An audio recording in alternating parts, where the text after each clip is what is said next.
4장 1절에서 10절의 말씀 우리 한 절씩 교독하고 마지막 10절 함께 읽겠습니다. 에훗이 죽으니 이스라엘 자손이 또 여호와의 목전에 악을 행하매 여호와께서 하솔에서 통치하는 가나 왕 야빈의 손에 그들을 파셨으니 그의 군대 장관은 하롯셋 학구임에 거주하는 시스라요. 야빈 왕은 철병거 900대가 있어 20년 동안 이스라엘 자손을 심히 학대했으므로 이스라엘 자손이 여호와께 부르짖었더라. 그때에 라피도세 아내 여선지자 드보라가 이스라엘의 사사가 되었는데 그는 에브라임 산지 라마와 베델 사이 드보라의 종려나무 아래에 거주하였고 이스라엘 자손은 그에게 나아가 재판을 받더라. 드보라가 사람을 보내어 아비노함의 아들 바락을 납달리 게데스에서 불러다가 그에게 이르되 이스라엘 하나님 여호와께서 이같이 명령하지 아니하셨느냐? 너는 납달리 자손과 스불론 자손 10,000명을 거느리고 다불산으로 가라. 내가 야벤의 군대 장관 시스라와 그의 병거들과 그의 무리를 기손강으로 이끌어내게 이르게 하고 그를 내 손에 넘겨주리라 하셨느니라. 바락이 그에게 이르되 만일 당신이 나와 함께 가면 내가 가려니와 만일 당신이 나와 함께 가지 아니하면 나도 가지 아니하겠노라 하니 이르되 내가 반드시 너와 함께 가리라. 그러나 내가 이번에 가는 길에서는 영광을 얻지 못하리니 이는 여호와께서 시스라를 여인의 손에 파실 것임이니라 하고 드보라가 일어나 바락과 함께 게데스로 가니라. 바락이 스불론과 납달리를 게데스로 부르니 10,000명이 그를 따라 올라가고 드보라도 그와 함께 올라가니라. 이는 하나님의 말씀입니다. 아멘. 이게 가운데가 이렇게 없네요. 네. 꼭 제 머리를 보는 것 같아서 네. 자, 이렇게 조금 모이면은 더 좋을 듯한데, 네, 조금 시선이 많이 분산이 돼서 그러나 그 중요한 것은 어쨌든 하나님 말씀이 예배 가운데 선포되고 하나님 말씀 속에 다시 한번 하나님의 큰 은혜가 어느 자리에 있든지 2층에 있든 1층에 있든 저 구석지에 있든 중앙에 있든 하나님의 은혜는 동일하게 임하는 줄 믿습니다. 아멘. 네, 오늘 제목이 뭐예요? 최초의 여자 사사 드보라. 아니 오늘 최초의 여자 사사 드보라 이야기하면서 최초의 여자 장로 이야기를 해야 되는데 우리 운양교회 최초의 여자 장로가 누구예요? 지금 어디 계세요?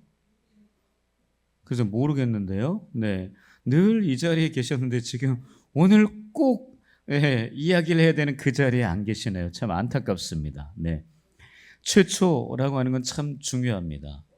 최초의 여자 사사 드보라였습니다. 최초의 사사는 누구였죠? 온니엘. 역시 대단하십니다. 온니엘이었습니다. 두 번째는요? 괜찮아요. 에훗. 첫 번째 사사만 다 잘 기억하면 되죠. 에훗. 그 다음에 농부였습니다. 농부.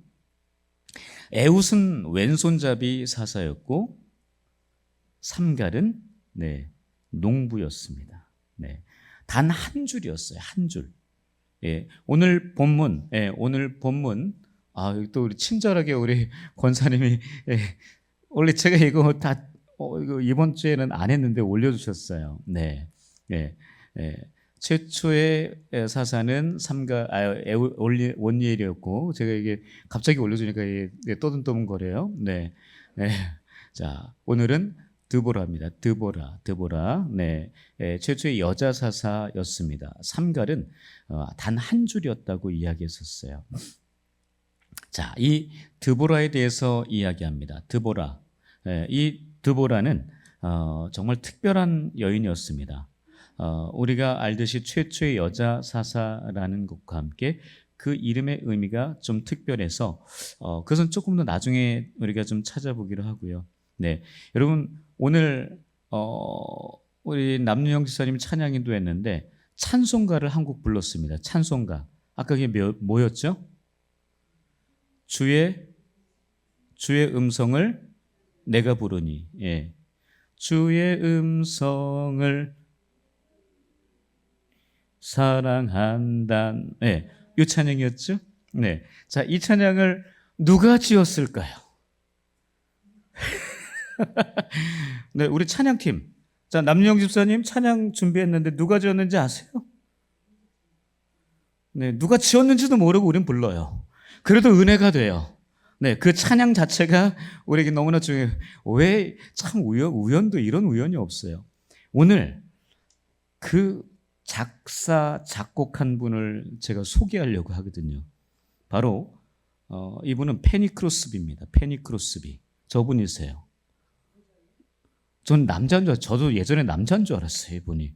근데 자세히 보면 여자입니다. 네. 페니 크로스비라는 분, 약 95년 동안 사신 분인데요. 기독교 역사에서 가장 영향력 있는 여성 찬송가 작사자입니다. 이분은요, 생후 6개월경에 눈치료 중 사고로 완전히 실명을 해서 앞을 볼 수 없었습니다. 그런데 이 어머니 그리고 외할머니가 매우 신앙에 아주 중심이 잘 서 있는 분이었어요. 그래서 성경 암송을 이 페니 크루스비에게 계속 시켜서 들려주고, 그 들려줘야지 안 보이니까 계속 들려주는 거예요. 그러니까 그때는 녹음기가 있었겠어요? 지금처럼 유튜브가 있었겠습니까? 그냥 계속 엄마 할머니가 계속 읽어준 거예요, 성경을. 그래서 그 성경을 외우도록 합니다.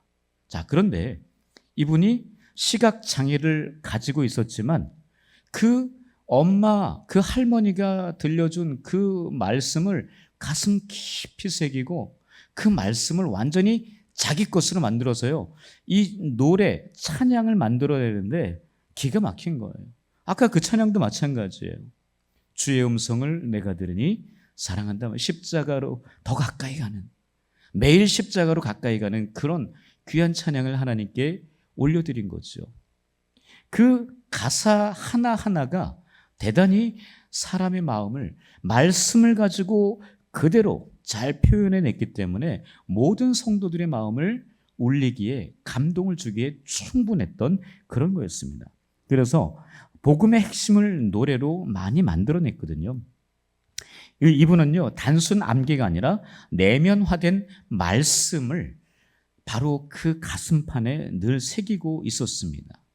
그러니까 이 말하고 글을 쓰고 이 작사를 함에 있어서는 이 말씀이 늘 육화가 되어져서 그것이 그대로 나오는 거예요. 얼마나 참 너무나 아름다운 모습인지 모르면, 눈은 비록 보이지 않았지만 그렇습니다. 근데 이분이요, 8,000곡 이상의 찬송시를 작사를 했거든요.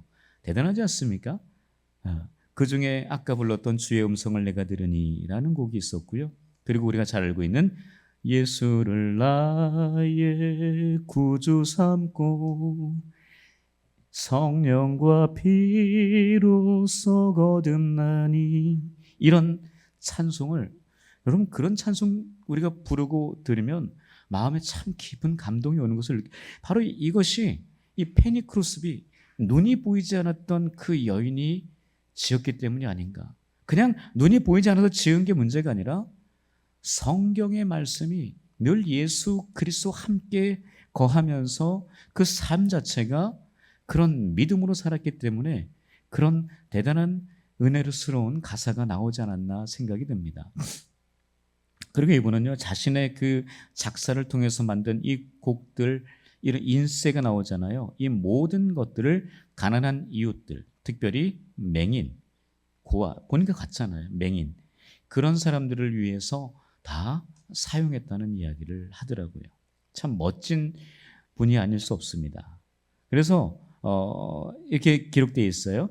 보지 못했지만 누구보다 예수를 선명하게 보고 그분을 노래한 여인이라고 불립니다. 눈은 보이지 않았지만 누구보다 예수를 선명하게 본 여인. 그래서 그분을 찬양하지 않을 수 없는 그 여인. 너무나 멋지지 않습니까? 눈이 안 보여도 하나님 찬양하는데 전혀 문제가 없어요. 여러분, 벙어리라고 해서 찬양 못할까요?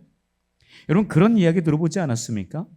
어느 군대, 이제 그 군 병원에 갔는데 거기는 다 뭐 다리도 잘리고 그 2차 세계대전 그때겠죠. 다리도 잘리고 뭐 팔도 잘리고.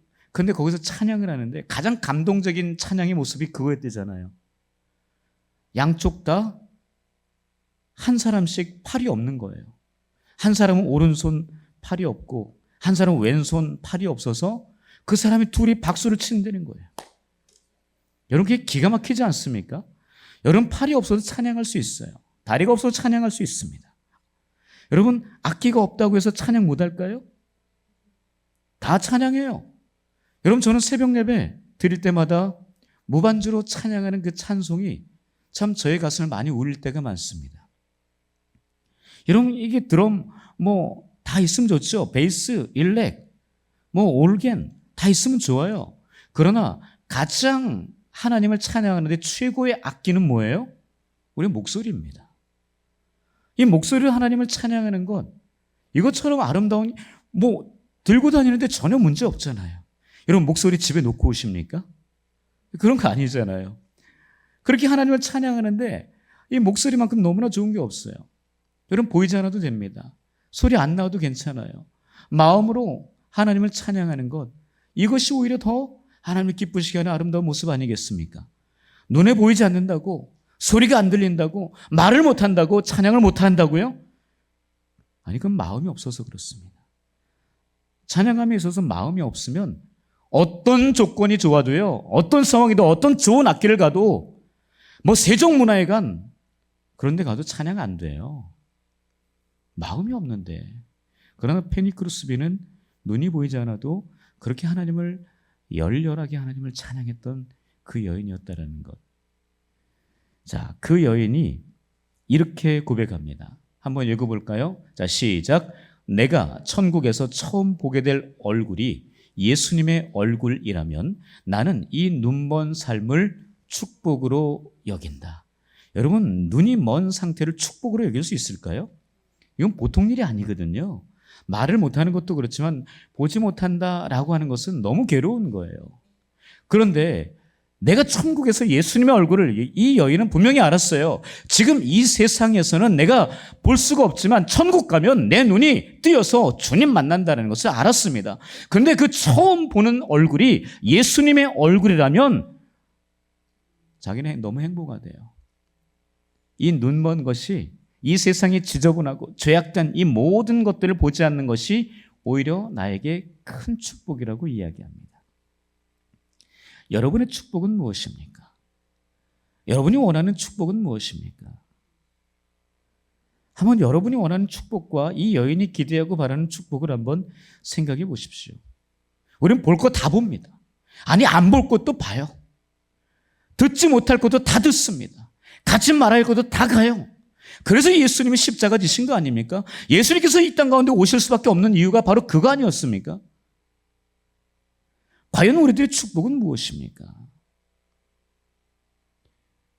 이 여인은 눈먼 그 자체가 축복이라고 이야기합니다. 그래서 참 여기에 딱 맞는 말씀이 고린도후서 5장 7절 말씀이에요. 한번 읽어볼까요? 시작. 이는 우리가 믿음으로 행하고 보는 것으로 행하지 아니함이로다. 네, 이 여인도 믿음으로 행하는, 그러니까 보이는 것으로 행하지 않았습니다. 그러니까 보이지 않는, 여러분 믿음이 보입니까? 보이지 않는 그 믿음으로 행하는 것, 바로 이것이 가장 주님께서, 하나님께서 기뻐하시는 모습이라는 이야기입니다. 여러분, 보이는 것이 다가 아니라는 사실을 우리는 다시 한번 기억하면서 늘 보이지 않는 하나님 앞에 더욱더 신실하게 찬양하고 그분을 닮아갈 수 있는 그런 귀한 하나님의 사람들, 운양의 그리스도인들 될 수 있기를 주님의 이름으로 간절히 축복합니다. 아멘. 오늘 본문의 주인공은 여자입니다. 여자. 네. 그런데 여자 중에서도 제3의 성이라고 하는 남자, 여자, 아줌마, 제3의 성이라고 하는 아줌마입니다. 여러분, 아줌마와 깡패의 공통점이 있습니다. 뭘까요? 우리 종미숙 권사님, 아줌마와, 우리 권사님도 아줌마잖아요. 네, 아줌마 깡패의 공통점이 뭘까요? 아, 무서움이 없대요. 우리 이동희 집사님 큰일 났습니다. 네, 무서움이 없어요. 무서움이. 네, 또 공통점이 뭘까요? 우리 이선희 권사님 잘 알 것 같은데, 네, 몰려다닌다. 네, 몰려다녀요. 그리고 내 가족은 확실히 챙긴다. 네. 저희 집에도 한 분 계세요. 네, 참 무섭습니다. 경계 대상 1호예요. 조심해야 됩니다. 네, 네. 그 중에 또 그 새싹으로 자라고 있는 저희 딸이 있습니다. 정말 무섭습니다. 네. 여자들이 제일 무서워요. 네. 여러분, 이 지금 이 드보라는 여자 사사입니다. 최초의 여자 사사. 아줌마 사사예요. 남편이 있습니다. 남편이 랍비돗입니다. 랍비돗의 아내 드보라입니다. 랍비돗은 횃불이라는 뜻을 가지고 있거든요. 그러니까 어두운 이스라엘, 영적으로 칠흑같이 어두운 그 이스라엘 나라에 횃불을 든 여인, 이렇게 표현을 해도 결코 틀리지 않습니다. 여러분, 그런 여인들이 될 수 있기를 축복합니다. 여러분, 그런 말이 있죠. 빅토르 위고라는 프랑스 대문호가 이런 말을 했습니다.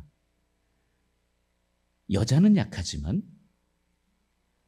아줌마는 강하다. 네, 아줌마가 아니고 어머니는 강하다. 이런 이야기를 했습니다. 너무나 멋진 말 같아요. 여자는 약한 것 같습니다. 그러나 어머니는 강합니다. 여러분, 그런 어머니, 여러분 정말 힘만 센 그런 어머니가 아니고요. 영적인 건강함을 가지고 영적인 능력과 힘을 발휘할 수 있는 그런 귀한 운양의 여인들 될 수 있기를 축복합니다. 바로 그런 여인들의 모습이 이 지금 여자사사 드보라에게 나타났다라는 거죠. 자, 이 여자사사 드보라 이 여인에 대해서 조금 이제 살펴보려고 합니다. 자, 두 가지로 살펴볼 텐데요. 첫 번째, 자, 꿀벌과 같은 지도자 드보라입니다. 본문 4절과 5절이에요. 함께 읽겠습니다. 그때에 랍비돗의 아내 여선지자 드보라가 이스라엘의 사사가 되었는데 그는 에브라임 산지 라마와 베델 사이 드보라의 종려 나무 아래에 거주하였고 이스라엘 자손은 그에게 나아가 재판을 받더라 라고 합니다. 자, 왜 꿀벌이라는 얘기를 했을까요? 꿀벌. 네. 꿀벌. 궁금하시죠? 네. 바로 이 드보라라는 여자의 의미가 꿀벌입니다. 네, 꿀벌이에요. 한번 보여주세요. 네, 저렇게 예쁘게 생겼어요. 꿀벌. 드보라는 꿀벌이라는 단어입니다. 꿀벌. 자, 그래서 꿀벌과 같은 지도자, 여자, 사사, 드보라입니다. 자, 이 꿀벌. 여러분, 꿀벌을 잘 아십니까? 자, 이 꿀벌은 무엇의 상징일까요? 부지런함. 예. 부지런함, 성실함의 상징 아니겠습니까? 바로 이 꿀벌은 열심히 일을 합니다. 열심히 일을 해서 자기 그리고 공동체가 함께 먹을 그 꿀들을 잘 마련을 하는 거죠.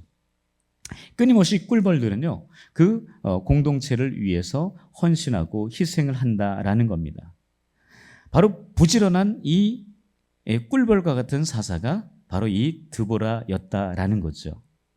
자, 근데 여러분 사사기에 반복되는 패턴이 뭐라고 그랬어요? 바로 또 범죄하여 이것입니다. 또 범죄하여. 오늘 본문에도 나타나 있어요. 네.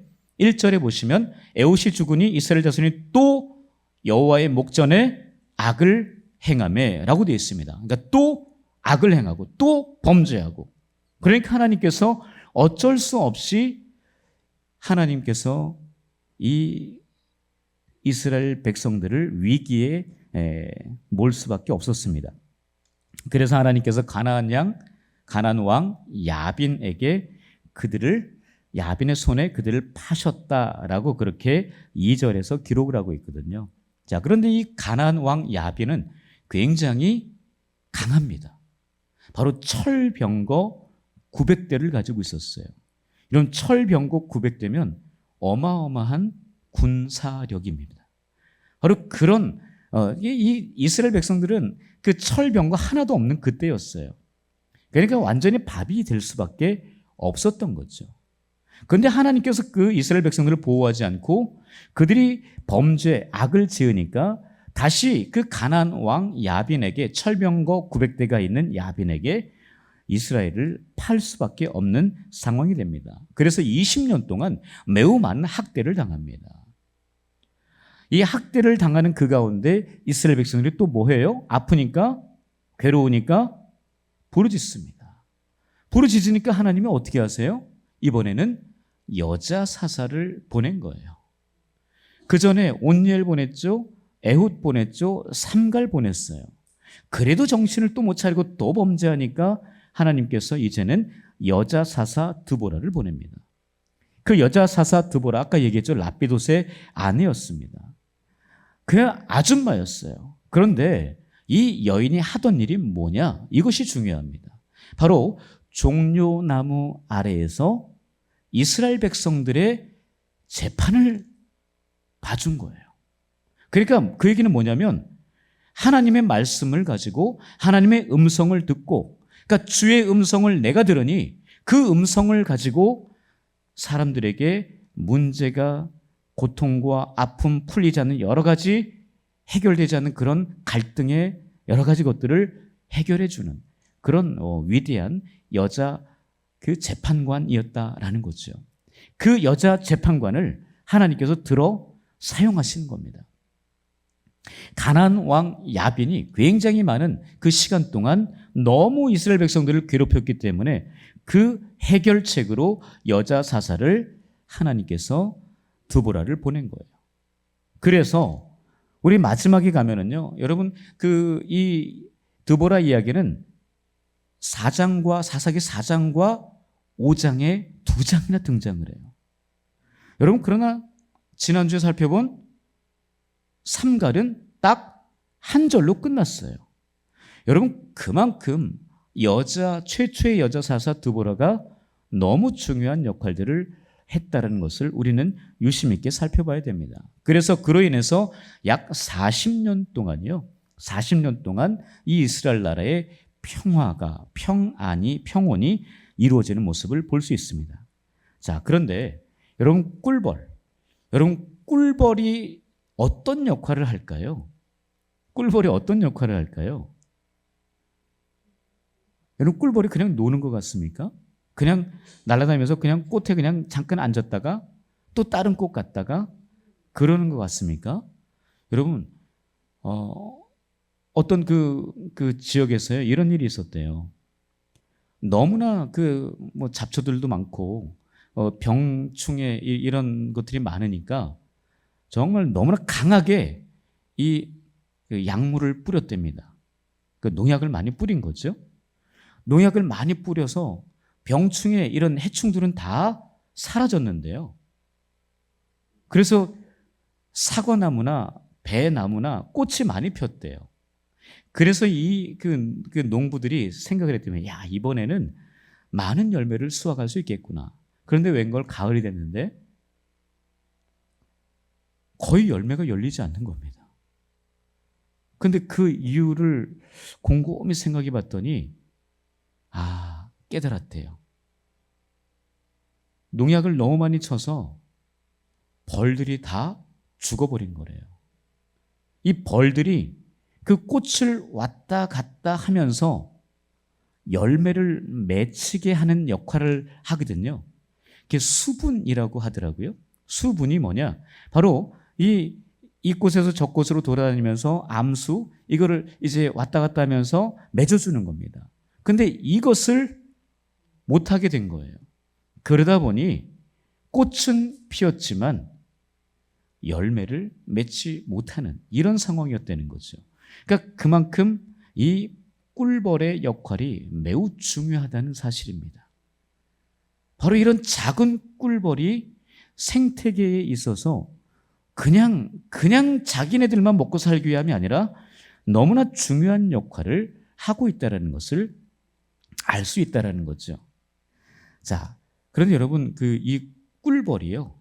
꿀벌이 침을 쏘잖아요. 그죠? 침을 쏘면 그 꿀벌이 어떻게 될까요? 죽습니다. 자, 그러면 이 꿀벌에게는 그 한 번 침을 쏘는 것이 매우 중요하죠. 자기 희생이라고 이야기할 수 있습니다.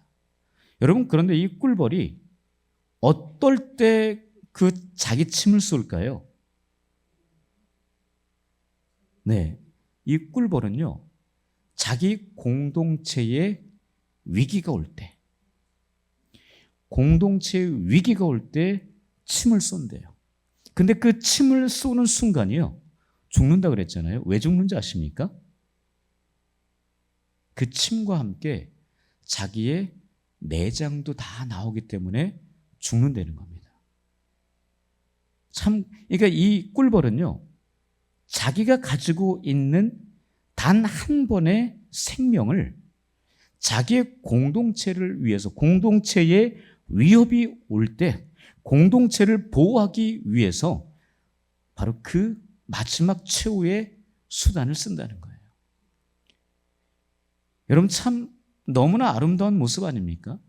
여러분, 이 꿀벌의 이 모습을 통해서 정말 우리가 다시금 나는 무엇을 위해서 내 생명을 사용하고 있는가 한번 잘 생각해 볼 필요가 있는 것 같아요. 여러분, 우리 공동체를 위해서 우리가 그렇게 우리의 생명을 사용할 수 있다면 너무나 아름다운 모습이 아닌가 저는 생각이 듭니다. 여러분, 이 드보라는 꿀벌의 역할을 분명히 잘 감당했던 여인입니다. 하나님께서 허락하신 그 말씀을 듣고 순종했던 사람이에요. 가나안 왕 야빈이 왜 안 두려웠겠어요? 사람인데 왜 안 두려웠겠습니까? 그 철병거로 무장하고 있는 그 군대가 왜 안 두려웠겠어요? 그런데 이 여인은 분명히 본인에게 가지고 있는 마지막 그 침 한 방을 그렇게 쏘기 위한 모든 것들을 다 준비하고 있었던 겁니다. 여러분, 그리고 이 꿀벌은요, 굉장히 공동체성이 강합니다. 여러분, 군락으로 이게 그 아까 깡패처럼, 네, 아줌마들처럼 이렇게 몰려다녀요. 네, 바로 이 꿀벌들이 그렇습니다. 바로 그렇게 군락 생활을 하거든요. 그만큼 공동체를 굉장히 중요하게 생각하는 것이 이 꿀벌입니다. 이 꿀벌은요, 그래서 굉장히 이타적이에요. 지금 이 꿀벌의 모습, 이 드보라의 모습을 보면은요, 오늘 본문에 바락이라고 하는 장관이 나와요. 이 사람 군대 장관, 이스라엘 군대 장관인데 정말 남자예요. 정말 쓸모없는 바락바락 우기기만 하는, 좀 그래요. 이 바락이라고 하는 사람은요, 이 지금 선지자 이 드보라가 너가 가서 싸워라라고 이야기하니까 자기는 가긴 가겠지만 당신이 나와 함께 가지 않으면 안 가겠대요. 바락바락 지금 악을 쓰는 거예요. 여러분, 그 여자 사사 앞에서 이 남자 군대 장관이 이게 할 소리인가요? 근데 그런 거예요. 내가 당신 함께 가면 내가 가지만 나 혼자 가라면 나는 절대 안 가겠다고 그렇게 이야기해요. 그랬더니 이 드보라가 어떻게 했을까요? 걱정하지 마라. 내가 함께 갈게. 그러나 그 승리는 너의 것이 되지 않고 또 다른 여인의 것이 될 것이라고 이야기합니다. 그 여인이 누군지 아세요? 또 한 여자가 나옵니다. 참 오늘 여자들이 여인천하예요. 여인천하. 또 한 여자가 나오는데 그 여자는 헤벨의 아내 야엘입니다. 헤벨의 아내 야엘이 등장하는데요. 오늘 본문에 이게 나오진 않지만 그 뒤에 쭉 가면은 나와요. 근데 이 헤벨의 아내 야엘이 뭐 했느냐? 여러분, 가나안 왕의 군대 장관이 시스라거든요. 시스라가 이 지금 철병국 900대를 가지고 그렇게 이제 그 이스라엘 땅을 다시 한번 점령하러 나왔는데요. 하나님께서 그때 이 철병거를 못 쓰게 만들어 버려요. 여러분, 그 철병거 900대를 어떻게 못 쓰게 했을까요? 어떻게 했을까요? 여러분, 나중에 그 사사기 5장을 좀 읽어보시면요, 거기에 이제 그 드보라가 하나님을 찬양하는 노래가 나오거든요. 거기에서 비를 내리셨다라고 이야기합니다. 비를 내리셨어요. 여러분, 한번 찾아보실래요? 자, 사사기 5장을 한번 찾아보겠습니다.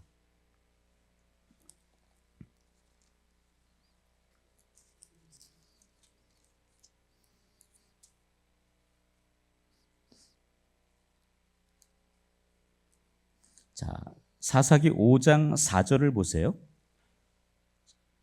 자, 그 중간 부분부터 보시면은요. 자, 사사기 5장 4절의 중간 부분부터 보시면 땅이 진동하고 하늘이 물을 내리고 구름도 물을 내렸나이다. 좀 보이십니까? 하나님께서요, 이 철병거 900대를 초토화를 시키시는데, 여러분, 철병거가 움직이지 못하게 그 진흙탕이 돼버리게 만들었어요. 여러분, 참 대단하지 않습니까? 그래서 이스라엘이 승리를 한 거거든요. 그래서 그 시스라 이 군대 장관은요, 그 가나안 왕 그 군대 장관 시스라는요, 도망칠 수밖에 없었습니다. 근데 마침 그 헤벨의 아내 야일의 집에 간 거예요.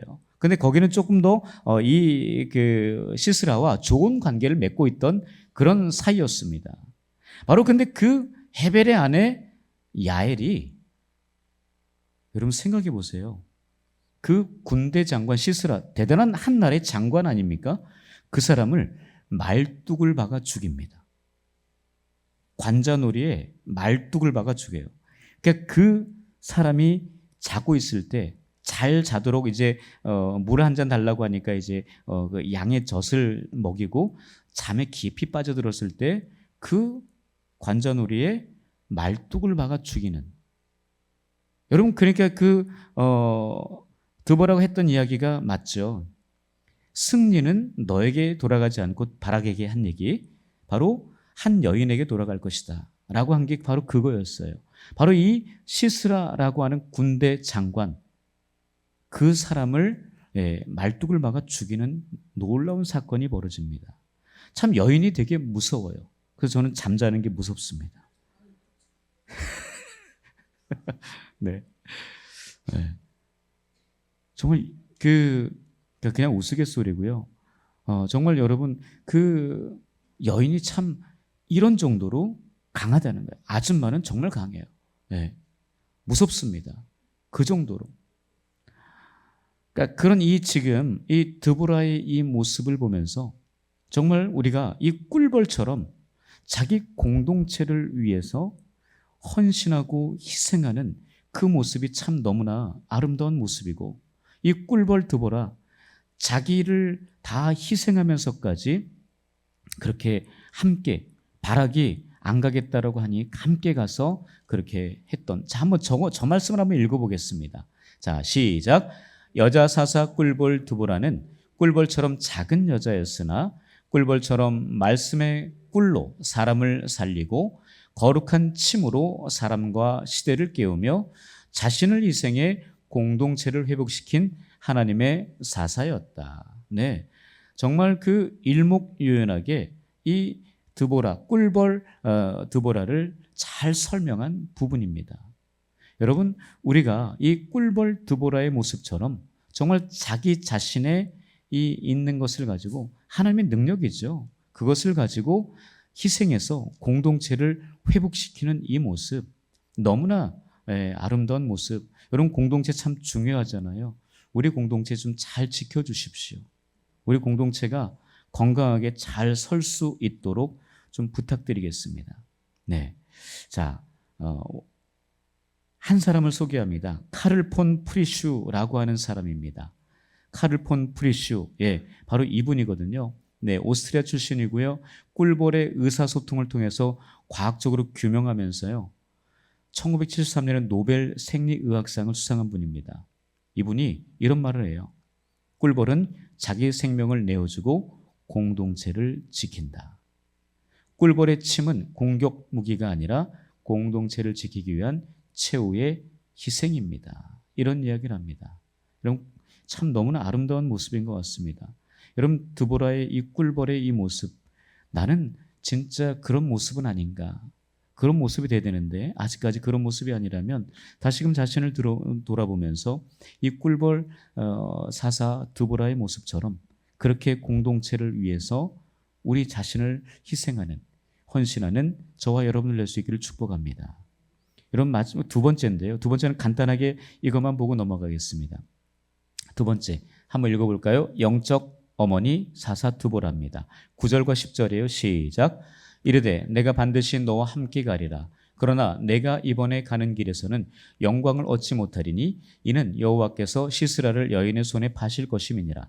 하고 드보라가 일어나 바락과 함께 게데스로 가니라. 바락이 스불론과 납달리를 게데스로 부르니 10,000명이 그를 따라 올라가고 드보라도 그와 함께 올라가니라. 네, 바로 영적 어머니 사사 드보라입니다. 영적 어머니 사사 드보라는요, 함께 가는 사람이에요. 혼자 보내지 않습니다.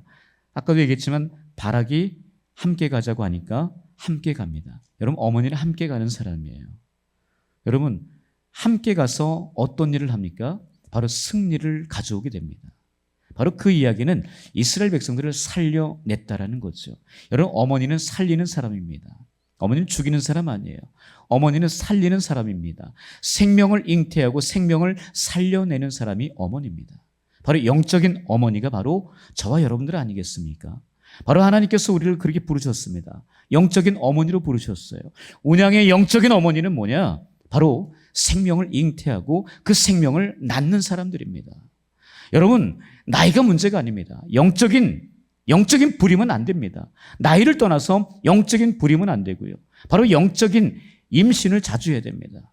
바로 수많은 그 영혼들을, 잃어버린 영혼들을 품고 그 사람들을 10달 동안 잘 가두어서 이곳에서 잘 양육시켜서 이제 출산해 내는 거죠.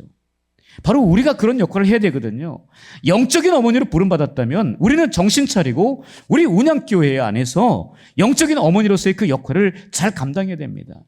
영적인 부림 절대 안 됩니다. 여러분, 제가 있던 연동교회는요, 스스로 뭐라고 부르는지 아십니까? 한국의 어머니 교회래요. 근데 제가 그런 얘기 많이 했어요. 권사회 설교할 때도 그런 얘기 많이 했습니다. 다 부림인데 무슨 영적인 어머니 교회냐고. 옛날에는 한국의 어머니 교회인지 모르지만 지금은 다 영적인 부림을 하고 있지 않냐고. 여러분, 그거는 다 교회를 죽이는 거예요. 여러분, 우리 운양교회 71년 됐어요. 71년에 내가 한 번이라도 영적인 아이를, 영적인 자녀를 임신하고 출산하지 못했다면 다시 한번 우리가 생각해 봐야 되는 거 아니에요? 하나님께서 우리에게 보여주신 그 모습, 예수 그리스도를 통해서 나를 살려주신 그 모습, 꿀벌 같은 그 모습, 드보라를 통해서 보여준 그 모습은요, 영적인 임신을 하고 영적으로 그 아이를 출산하는 이야기입니다. 왜 우리에게 많은 것들을 허락하셨을까요? 왜 우리에게 좋은 것들을 우리 삶의 자리에 허락하셨을까요? 여러분은 다시 한번 하나님 앞에 영적인 임신을 하고 영적인 출산을 할 수 있는 영적인 어머니와 같은 그런 운양의 어머니들, 운양의 아버지들 될 수 있기를 주님의 이름으로 간절히 축복합니다. 함께 찬양하겠습니다.